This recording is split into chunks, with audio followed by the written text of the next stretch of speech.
सियावर रामचंद्र की जय.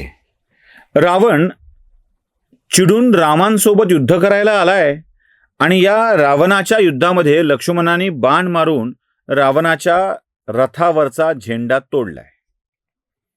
एवढंच नाही तर तिथे उभ्या असलेल्या बिभीषणाने रावणाच्या रथाचे घोडे मारलेले आहेत. काय घोडे मारलेत तर हे घोडे मारलेत. आणि यावर रावण चिडतोय आणि बिभीषणाची निर्भत्सना करत म्हणतोय की तूच खरा कुलंगार आहेस. आणि आता रावणाने एक महाभयंकर अस्त्र बिभीषणावरती सोडलेलं आहे. आता बिभीषण या अस्त्राने मरणार अशी स्थिती असताना लक्ष्मण बिभीषणाच्या जवळ उभा आहे. तो रावणाच्या या अस्त्राचा वार स्वतःवर सहन करतो आणि तिथेच बेशुद्ध होतो. यावेळी युद्ध बघत असणारे रामचंद्र सहजपणे म्हणतात की हे शक्ती अस्त्र तुझं नुकसान पोचवणारं न ठरो. हाच माझा तुला आशीर्वाद. बेशुद्ध पडलेल्या लक्ष्मणाने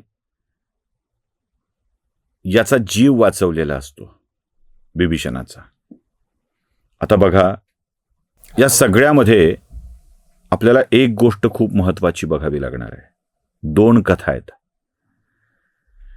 आपल्याला टीव्हीमध्ये आपण बघतो की रावणाने बिभीषणावरती वार केलाय. तो वार रामाने झेललाय आणि मग रामाने परत रावणासोबत युद्ध करायला सुरुवात केली आहे. हा एक. इथे रामायण असं सांगताय की बिभीषणाचा वार लक्ष्मणाने झेललाय आणि लक्ष्मण बेशुद्ध झालेत. लक्ष्मणावरती अस्त्राचा वार होऊन बेशुद्ध होण्याची ही दुसरी ओळ. एकदा इंद्रजिताचा हनुमानाने जडीबुटी आणली होती.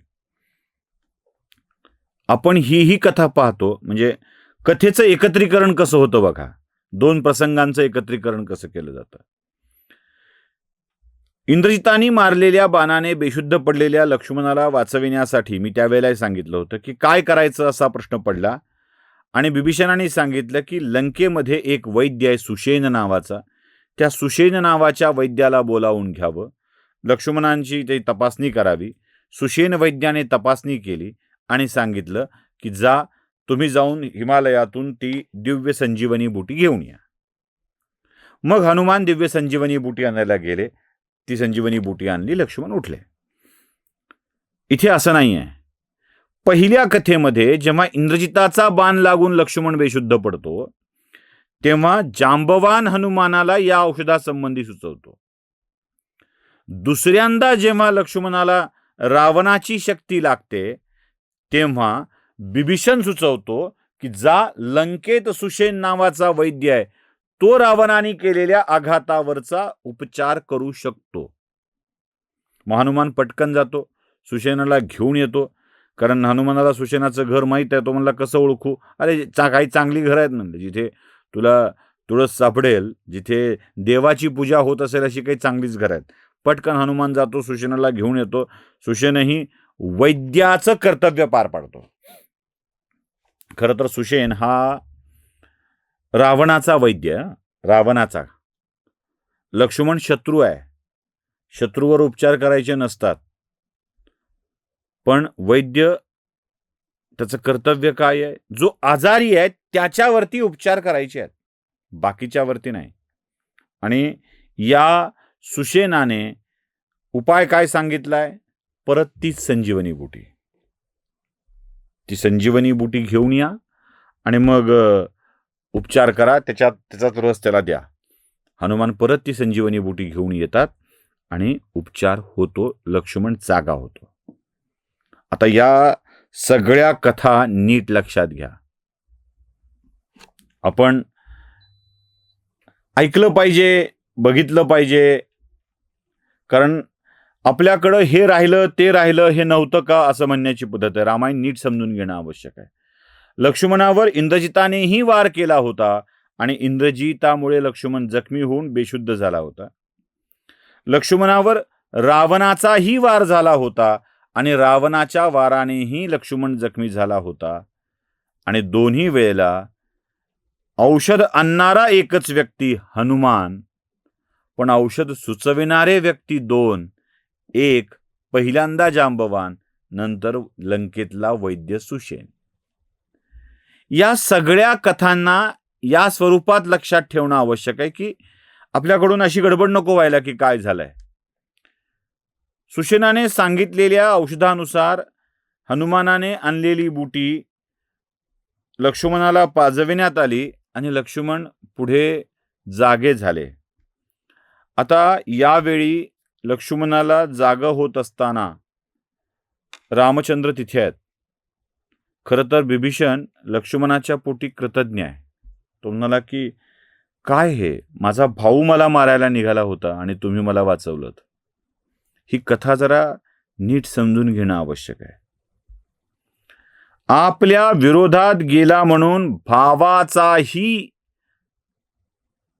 विरोध करत त्याला मारून टाकण्या इतकी वाईट भावना ठेवणारा रावण, म्हणजे माझ्या विरोधात जाल तर तुमचा शेवटच झाला पाहिजे असा विचार करणारा रावण, आणि जो आपल्या आश्रयाला आला आहे त्याचं रक्षण करणं हे माझं कर्तव्य आहे, प्रसंगी त्याच्यासाठी माझा जीव धोक्यात घालावा लागला तर हरकत नाही असा विचार करणारा रामाचा बंधू समुदाय, मग तो लक्ष्मण असो की रामचंद्र. शरण आलेल्याला, उपयुक्त असलेल्याला प्रत्येक वेळी मदत केली पाहिजे, प्रसंगी आपला जीवही धोक्यात घातला पाहिजे. राम आणि लक्ष्मण जे वागले ना ते त्यांच्या कुलपरंपरेला धरून वागले. कारण आपल्याकडं आलेल्या कबुतराला जीवनदान देण्यासाठी आपल्याच अंगाचं मांस देणाऱ्या शिबीराजाची कथा तुम्ही ऐकलेली आहे. त्या वंशातले रामचंद्र. प्राण जाय पर वचन न जाय. रघुकुलाची रीतच ही आहे. प्राण गेले हरकत नाही, पण वचन दिलेला शब्द मोडला नाही पाहिजे. आणि त्याची जबाबदारी सातत्यानं ते पार पाडत आलेले आहेत. आणि इकडे मला दगा दिलास का, तू जगण्याच्या लायक नाहीस, हे सांगणारी वृत्ती कुठे आहे? रावणाची वृत्ती आपल्या लक्षात आली पाहिजे काय ती. याच्यामुळे ते मोठा ठरतो राम, लक्षात ठेवा.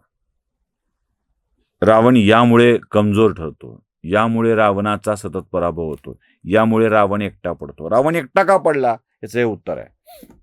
सगळे मेले, आता एकटा रावण उरलाय, तो लढतोय. याचं एकटं पडण्याचं कारण आहे की माझ्या विरोधात जाल तर मी तुम्हाला संपवून टाकील, ही वृत्ती. लक्ष्मणाला शुद्ध आल्यानंतर रामचंद्रांनी प्रचंड संतापाने माझ्या भावाला मारतो काय म्हणून आपलं धनुष्य उचललंय आणि पुन्हा एकदा टनात्कार केलाय. या टनात्काराने पुन्हा एकदा सृष्टी अशी भयचकित झाली आहे, इतकी की रावण हे युद्ध सोडून पळून निघून गेलाय. नमस्कार.